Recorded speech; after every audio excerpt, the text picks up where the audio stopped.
Bueno, pues con los cambios que tenemos que hacer a los horarios, pues es más temprano o más tarde, son las 7:12. Entonces, en mis estudios personales, cuando, bueno, pues eh, no voy a decir que he estado siendo muy disciplinado, que digamos, es la combinación de mi trabajo con el estudio de la palabra de Dios a veces lo hace más complicado. Mi fuerza de estudio, por decirlo así, o mi mejor tiempo para estudiar sería en las mañanas. Pero a veces cuando pues se entretiene uno con el televisor, se va uno a acostar tarde, o cuando estamos haciendo simplemente cansados, ¿verdad? Y descansamos demasiado. Y eso afecta también nuestros tiempos, al menos en mi caso, el estudio de la palabra de Dios. En fin, el punto aquí es que dentro de esos estudios personales, digo personales porque hemos estado estudiando Marcos y he tratado de seguir esa línea, ¿verdad? De terminar el Evangelio de Marcos.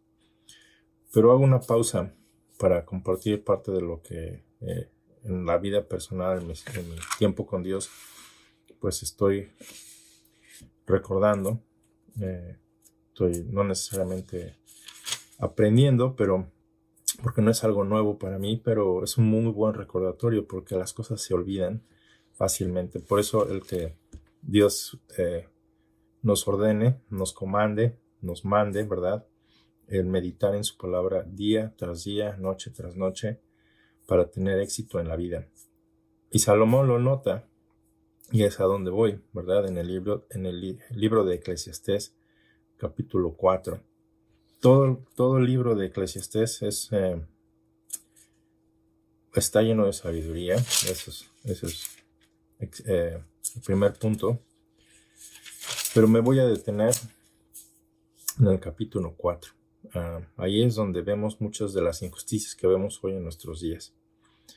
Y la pregunta que te hago el día de hoy es, ¿cómo estás reaccionando ante todas estas injusticias que se ven cada día? Ante el caos político, ante el caos social, ante el caos de probablemente con relaciones personales rotas, amistades alejadas. Con esto del virus, pues muchas de las relaciones se han perdido, otras todavía permanecen firmes, ¿verdad? Entonces como un filtro en el que muchas de estas relaciones pues se han ido, y se ve eso también en las iglesias. ¿Cómo reaccionamos entonces con este egoísmo que nos caracteriza como humanos? ¿Cómo reaccionas ante la carrera política que vemos en nuestros días? Ni uno ni otro parecieran hacer la voluntad de Dios, cada uno en su propia mentalidad, en su propio interés. Y sin embargo, pues vemos también que Dios es quien dirige nuestros pasos como nación, como miembros de la familia de Dios. Entonces, ¿cuál es ese futuro que vemos para nuestra nación? Pero más que nada, ¿en qué estás buscando tu satisfacción? Lo primero que deberíamos de hacer es reconocer que nuestras vidas deberían de reflejar ese agradecimiento a Dios.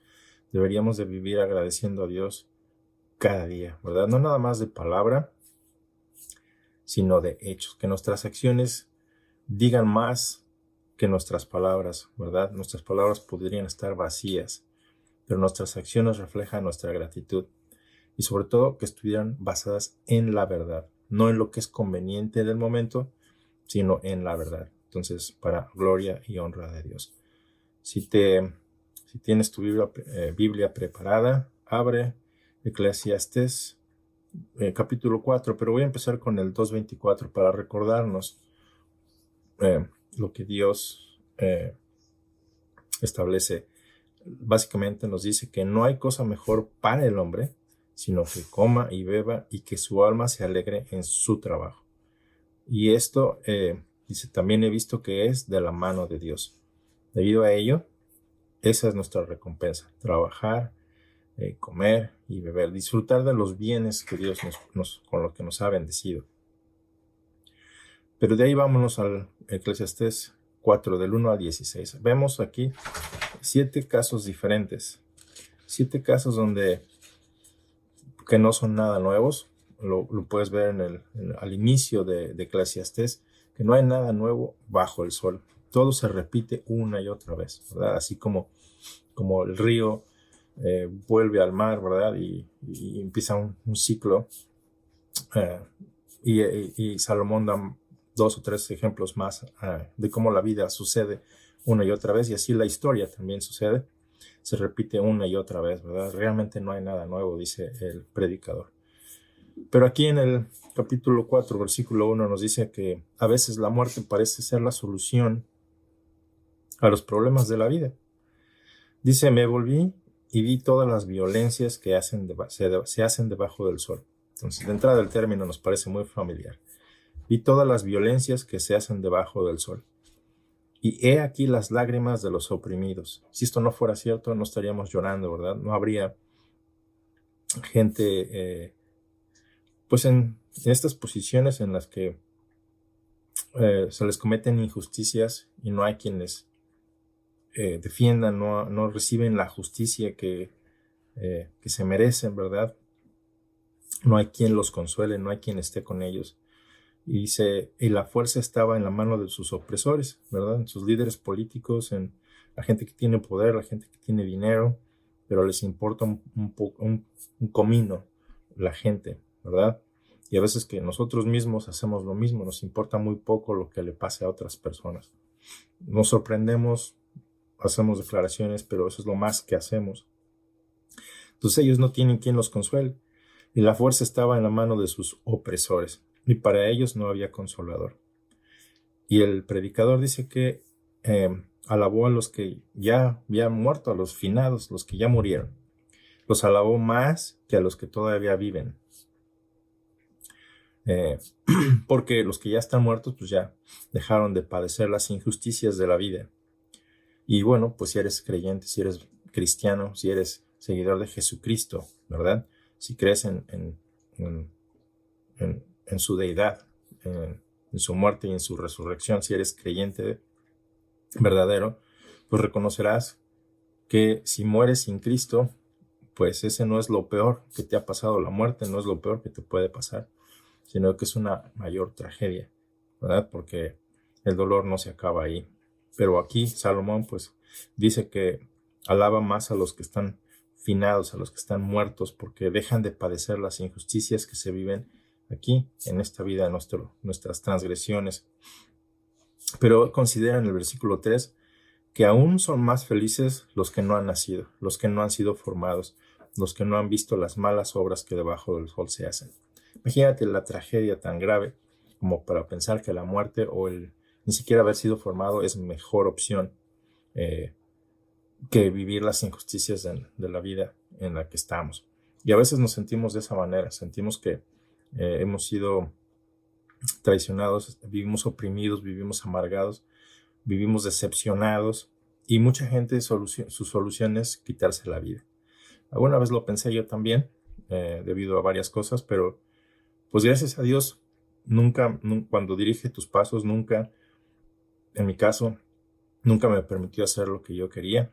Siempre había gente alrededor, creyentes y aún no creyentes, que siempre me aconsejaron, vieron de alguna forma me tendieron esa mano, no todos, no en grupo, pero siempre en el momento preciso, en que Dios los puso ahí. Entonces, yo puedo dar testimonio de que es Dios quien ha guiado mis pasos, no ha sido mi inteligencia, mi sabiduría, ni la inteligencia y sabiduría de mis amigos o familiares, sino que Dios ha usado personas que ahora ya no veo, no he visto en años, ¿verdad?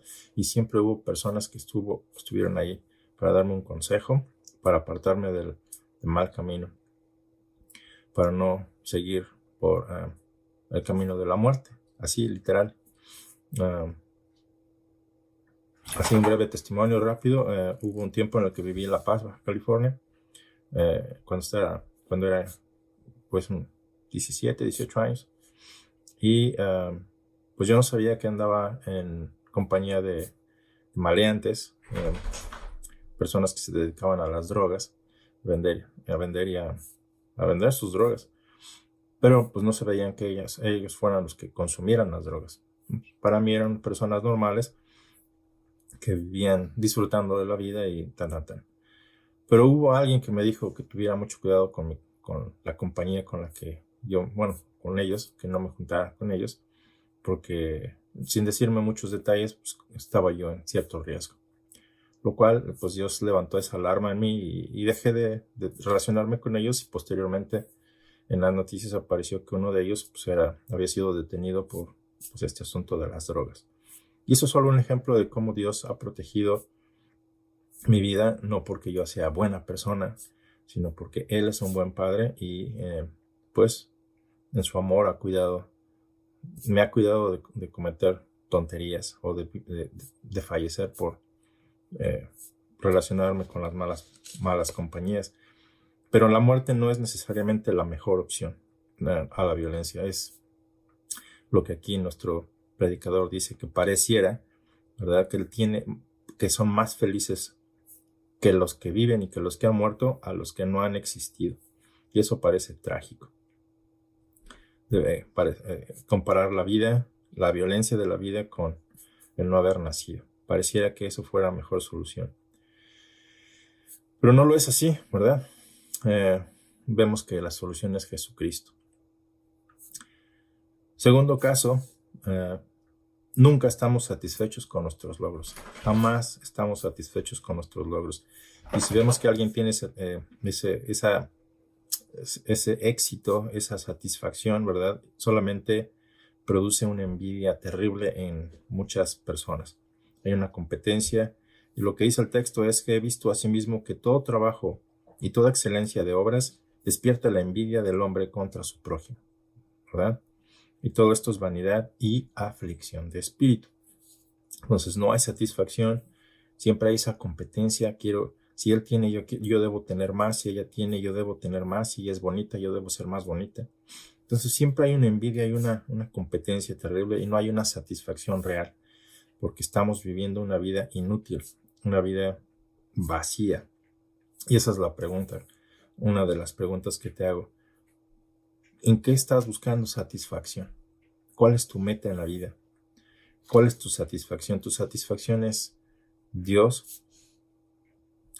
Segundo caso, ese sería, ¿verdad? He visto asimismo que todo trabajo y toda excelencia de obras despierta la envidia del hombre contra su prójimo. Entonces no importa cuánto te esfuerces, toda esa dedicación, esa preparación que has tenido durante muchos años, ¿verdad?, para hacer lo que has tenido que hacer, ¿verdad? Ya sea que seas, que trabajes para una compañía, que trabajes en casa, siempre te has esforzado por hacer mejor las cosas, o quizá no, ¿verdad? El punto es que aquí toda esa excelencia con la que queremos hacer las cosas a veces despierta esa envidia en otras personas, y hay una competencia, no hay una satisfacción, una celebración en comunidad, en comunión con nuestro prójimo, ¿verdad? Sino que hay una separación, y eso es absurdo, vanidad, y además es triste, es una aflicción de espíritu terrible, ¿verdad? El vivir de esta manera, con envidia, destruyéndonos unos a otros. Entonces nunca estamos satisfechos con nuestros logros. ¿Qué hay, por ejemplo, del versículo 5 y 6? El necio cruza sus manos y come su misma carne, o se consume a sí mismo, se destruye a sí mismo. Pero más vale un puño lleno con descanso, que ambos puños llenos con trabajo y aflicción de espíritu. Entonces, aquí nos dice que ni la pereza ni el exceso de trabajo son buenos, ni el ser perezoso completamente, ¿verdad? Porque la palabra de Dios nos dice que sí, efectivamente, nuestra pereza será como un hombre armado, ¿verdad?, que viene a destruir.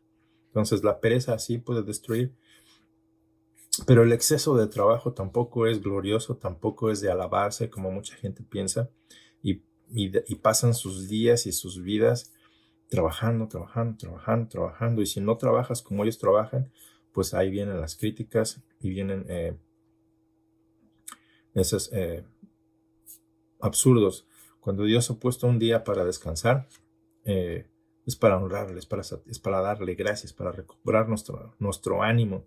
Pero la persona que se dedica solamente al trabajo, pues no es de alabarse. Al contrario, es una adicción que pareciera buena, ¿verdad? Porque realmente su meta no es tanto el deseo de trabajar, sino el tener más. O quizá es antisocial, ¿verdad? Porque muchas veces su única vida es el trabajo porque no quieren tener nada que ver con otras personas. Entonces su vida es el trabajo, se enfocan en el trabajo. Entonces, ni la pereza ni el exceso de trabajo son buenos, sino al contrario, es el gozar de Dios. Y eso debería ser nuestra meta, el tener tiempo suficiente para Dios. Cuando el trabajo ocupa ese lugar, pues te olvidas de Dios. O cuando la pereza ocupa el lugar, pues no hay tiempo para Dios tampoco. Entonces el necio cruza sus manos y come su misma carne, se destruye por esa pereza. Pero lo que más vale aquí es un puño lleno con descanso. Hay que hacer el esfuerzo, hay que trabajar, pero todo tiene su tiempo y todo, inclusive hasta descansar, ¿verdad? Ambos puños llenos con trabajo traen aflicción y aflicción de espíritu. Entonces es absurdo trabajar sin descanso. Otra de las injusticias de la vida que el predicador ve es existir, bueno, siguiendo la línea del versículo anterior, es existir para trabajar. Eso es tu único Dios, es absurdo. Y además de esforzarse, es un duro trabajo. Es inútil, básicamente. Porque dice, yo me volví otra vez y vi vanidad debajo del sol, o absurdo. Está un hombre solo y sin sucesor. No tiene hijo, no tiene hermano. Aquí vemos una persona antisocial, una persona completamente lleno de sí mismo, totalmente egoísta, totalmente centrado en sí mismo y nunca cesa de trabajar. Y eso es malo porque cuando te reúnes con una persona así, o eres una persona así, destruyes la vida de otras personas o te destruyen, ¿verdad? Porque para ellos lo único importante es trabajar. Y si no estás trabajando, eres una persona inútil ante sus ojos, ¿verdad? Que no merece su caridad o sus estándares están totalmente desquiciados. Entonces sus ojos no se sacian de sus riquezas, siempre quiere más y más, y tiene su bote, tiene su casa, y tiene su carro, y ya lo cambia cada año, ¿verdad? Pero nunca se ha preguntado, ¿para quién trabaja? ¿Para qué tanto trabajo? ¿Para quién trabaja? Pensando que tendrá muchos días de vida, ¿verdad? ¿Para qué trabajar tanto si ni siquiera lo puede disfrutar? ¿Para qué defrauda su alma? Se engaña a sí mismo. Eso es absurdo y además de duro trabajo. Entonces eso es algo que Salomón advierte. O sea, ¿cuál es el propósito de trabajar en tu vida? Lo único que tienes como propósito en tu vida es trabajar. El día que te mueras no te llevas absolutamente nada. Entonces, sí, si eres muy hábil, si eres muy trabajador, pues qué bueno, pero todo tiene su tiempo y si no dedicas tu tiempo para Dios, eso es un absurdo. El éxito en la vida básicamente nunca viene solo como lo que vemos en el versículo anterior. Esta persona, ¿verdad?, vive para sí mismo, pero nunca vendrá solo ese éxito. En el versículo 9 nos dice, mejores son dos que uno, porque tienen mejor paga de su trabajo. Porque si cayeren, el uno levantará a su compañero, pero hay del que está solo, que cuando cayere no habrá segundo que lo levante. También si dos durmieren juntos, se calentarán mutuamente, mas ¿cómo se calentará uno solo? Y si alguno prevaleciere contra uno, dos le resistirán, y cordón de 3 dobleces no se rompe pronto. Entonces no estamos hechos para vivir en soledad, no estamos hechos para vivir en egoísmo, no estamos hechos para ser antisociales. Y no importa si la gente pareciera que con seguridad expresa que preferiría vivir en un lugar aislado, lejos de la gente. Y el problema es que con todas estas injusticias que cometemos, pues sí, hacemos que mucha gente prefiera estar solo o morirse, ¿verdad?, a estar acompañados. Pero ese es el propósito que Dios tiene, formar una comunidad de creyentes.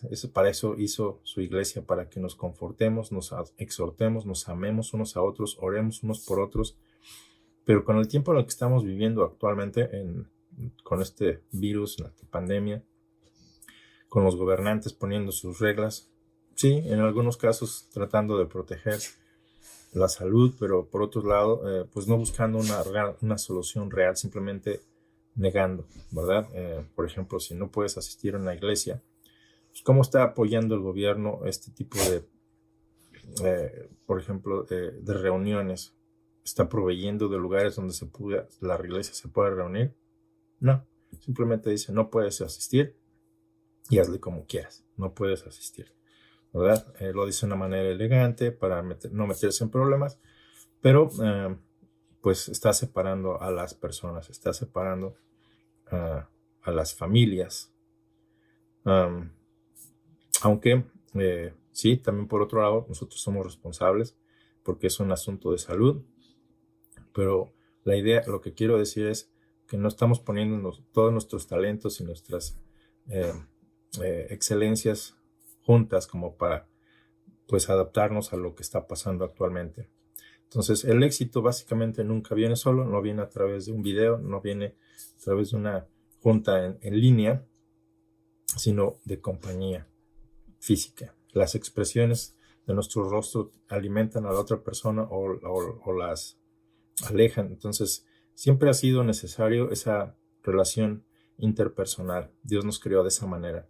Entonces hay una historia aquí en el Pan Diario, ¿verdad? El ganso más triste. Te la leo así rápido. Es la historia de un ganso, ¿verdad? En un estacionamiento, al parecer. Lo dice aquí el narrador, dice, ¿por qué hay una pelota de fútbol en el estacionamiento? No era una pelota de fútbol, era un ganso con el cuello y su cabeza debajo de su ala.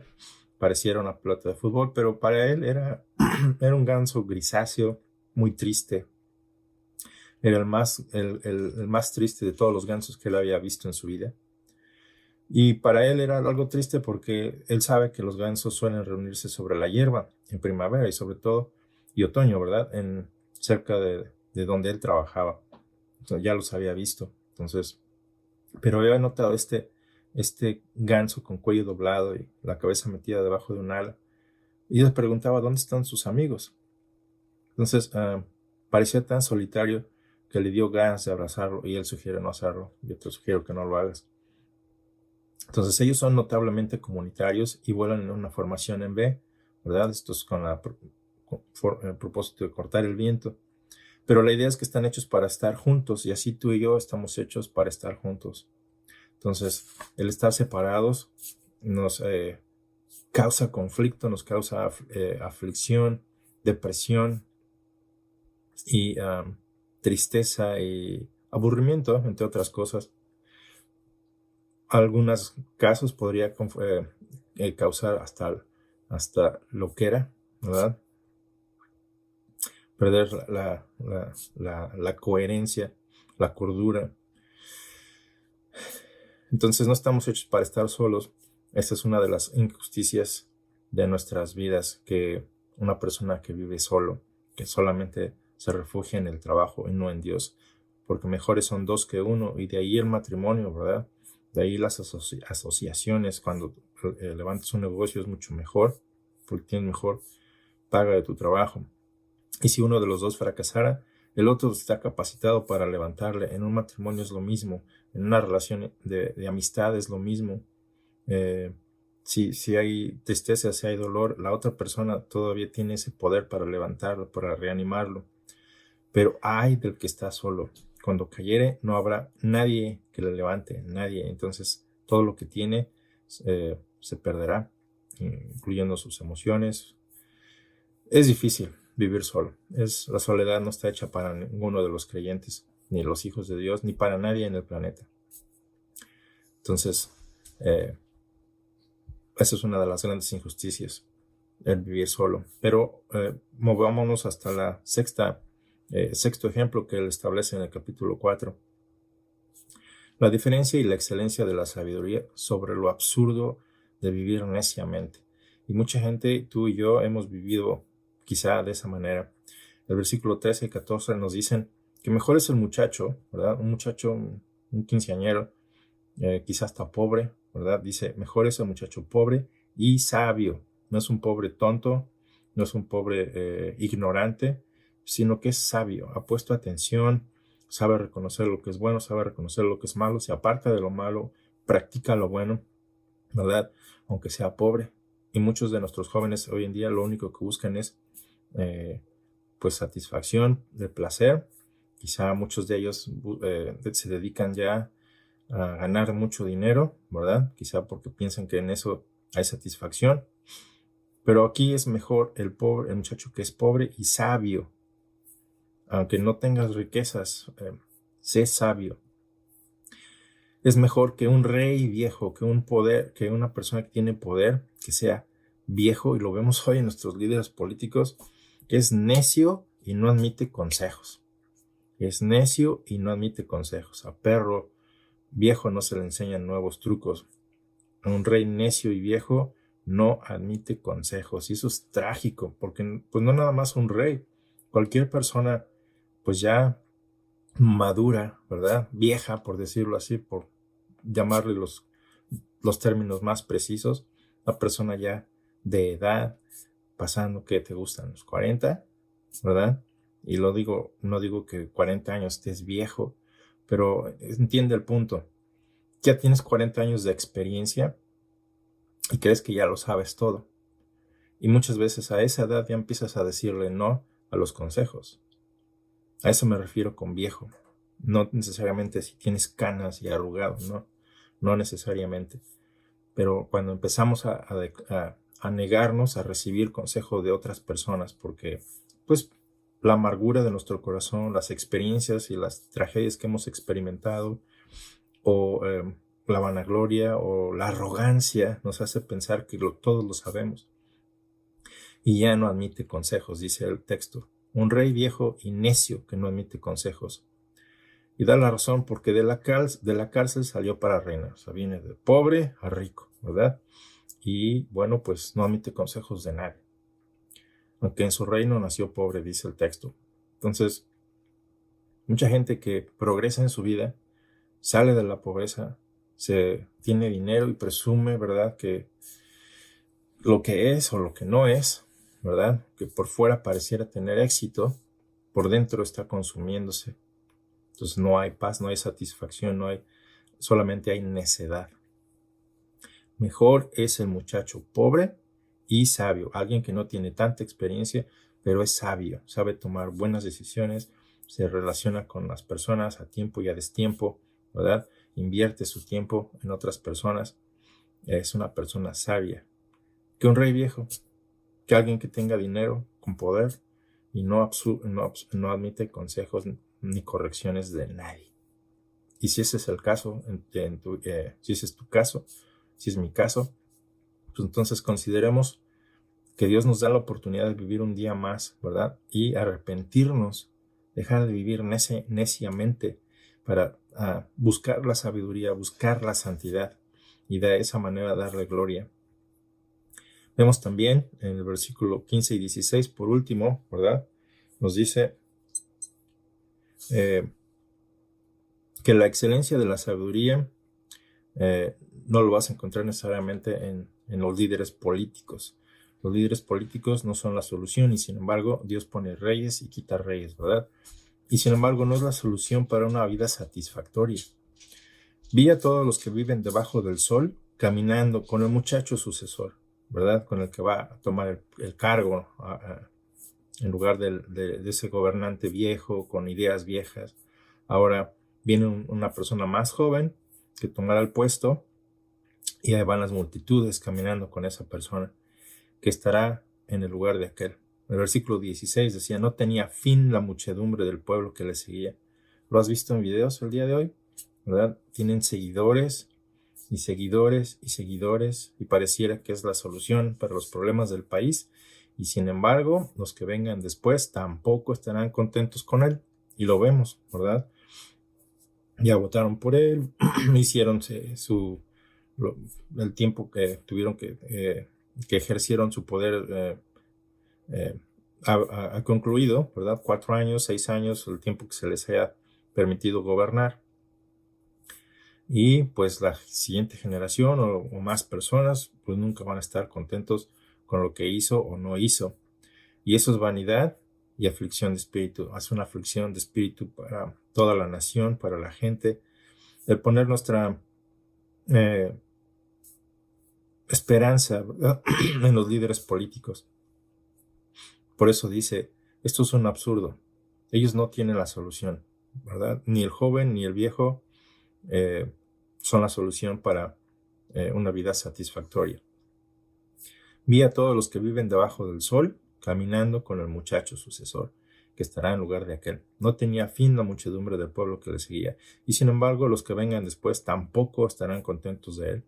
Y esto es también vanidad y aflicción de espíritu. Trágicamente vivimos tiempos de esta manera, ¿verdad? Hay gente que quiere que se vote por cierta persona, hay personas que sugieren que se vote por la otra, pero nuestra satisfacción no debería ser necesariamente eso. Nuestra satisfacción debería ser Dios mismo. Y lo vemos aquí en el resumen que el predicador da. Por cierto, hago una pausa así. En fin, tengo aquí a mi animalito.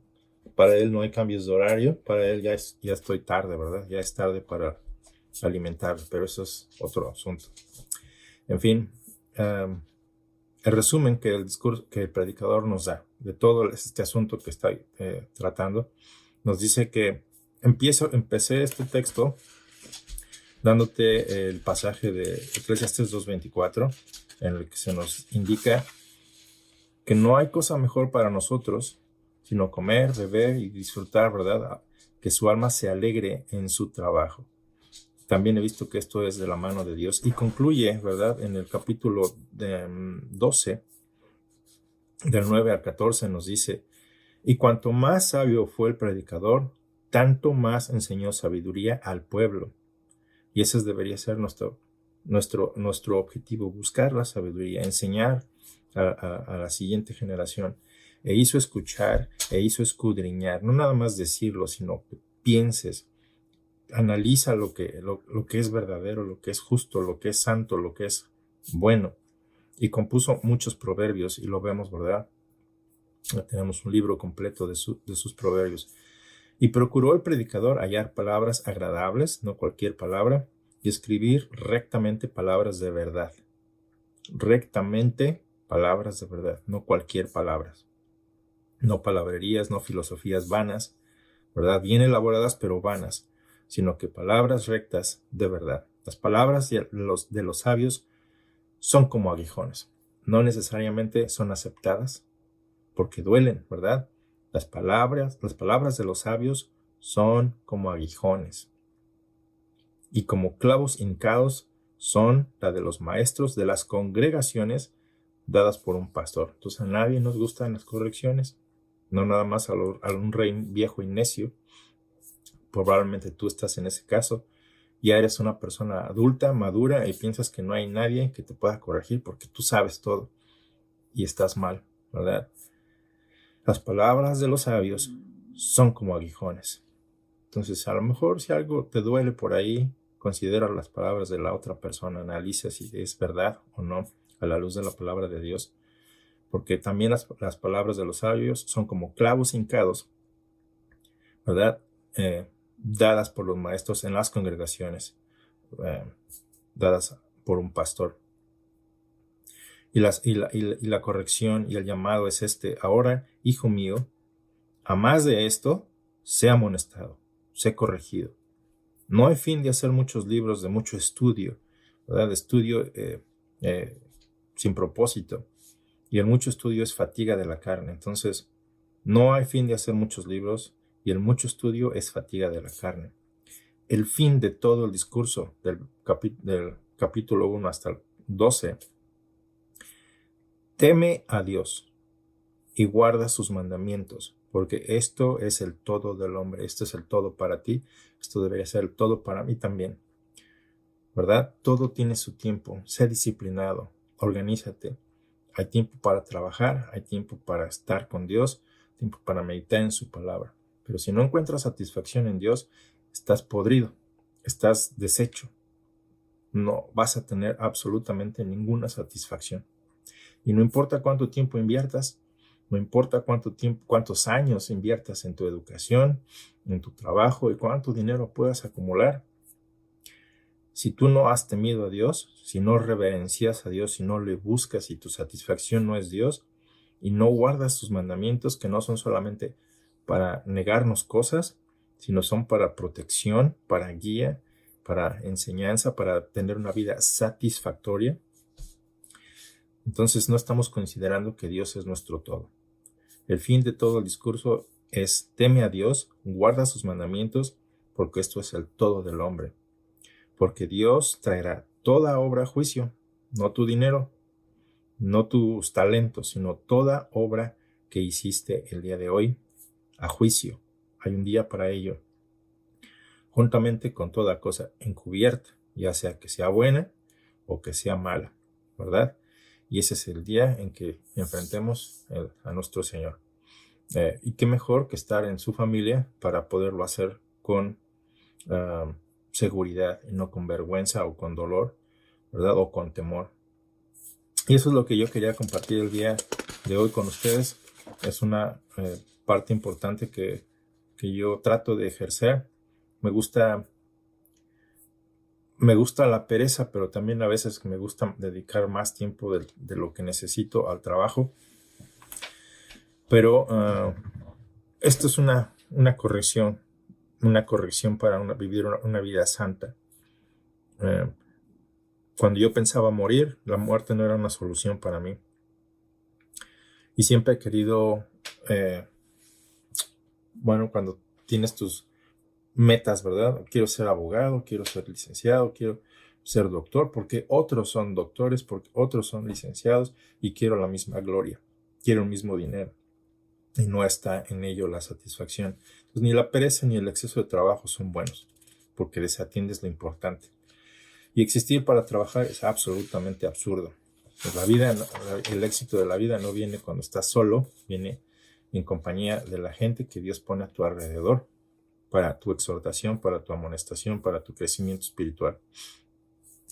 Y la sabiduría excede en todo la necedad, ¿verdad? Ni la pobreza, ni el exceso de trabajo son satisfacción. Entonces, tampoco otras personas con poder tienen la solución a nuestra satisfacción. La satisfacción, la calidad de vida, el éxito es temer a Dios y guardar sus mandamientos. Esto es nuestro todo.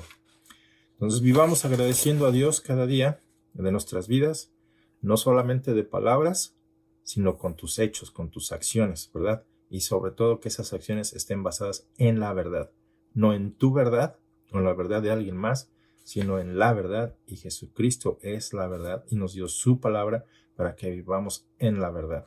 Separados de Él, no podemos hacer absolutamente nada. Y eso es lo que quiero compartir el día de hoy contigo, pues con este cambio de horario. Espero que, pues, no sea de pesadez para cada vez que estamos haciendo esos cambios de horario. Pero eso es otro tema. Lo que quiero enfatizar es: vive agradeciendo a Dios con tus acciones, disfruta de tu trabajo, disfruta de tu tiempo de descanso. No te frustres con las cosas que pasan en nuestras vidas, sino que pasa tiempo con Dios orando, ¿verdad? Para que Él pues nos conceda sabiduría y vivamos en paz hasta el tiempo en el que Él regrese. Entonces, Dios te siga bendiciendo. Vamos a terminar con una oración.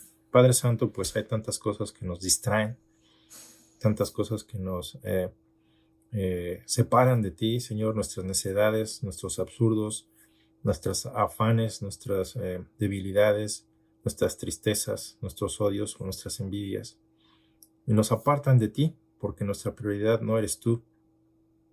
Y te rogamos entonces perdón por vivir de esta manera, vivir de una manera absurda, sin propósito, o nuestros propósitos erróneos. Entonces rogamos, Señor, que nos permitas caminar en rectitud delante de ti cada día con tu palabra, aún en nuestras más simples acciones, Señor. aun cuando estemos muy jóvenes o si estamos muy viejos, Señor. Permítenos tener un corazón de un joven listo para aprender. No nos permitas creer que ya todo lo sabemos y que no hay forma de ser corregidos. Permítenos ser sencillos, humildes, aun cuando tuviéramos 100 años. Te damos las gracias, te doy las gracias, Padre Santo, por tu palabra que corrige, que instruye, que nos alimenta espiritualmente. Entonces, ayúdanos a preparar nuestro corazón para ese regreso de Cristo que no sabemos cuándo pasará.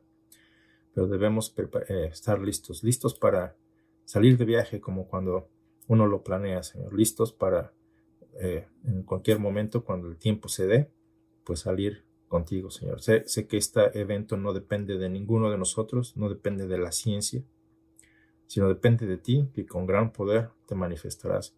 ¿Cuándo? No lo sabemos. Por eso, entonces, ayúdanos a vivir una vida recta, una vida que te honre, honrándonos mutuamente, honrando a los líderes que tú pongas en nuestra nación, pero viviendo en paz, viviendo con sabiduría. En el nombre de Cristo Jesús. Amén. Dios te siga bendiciendo.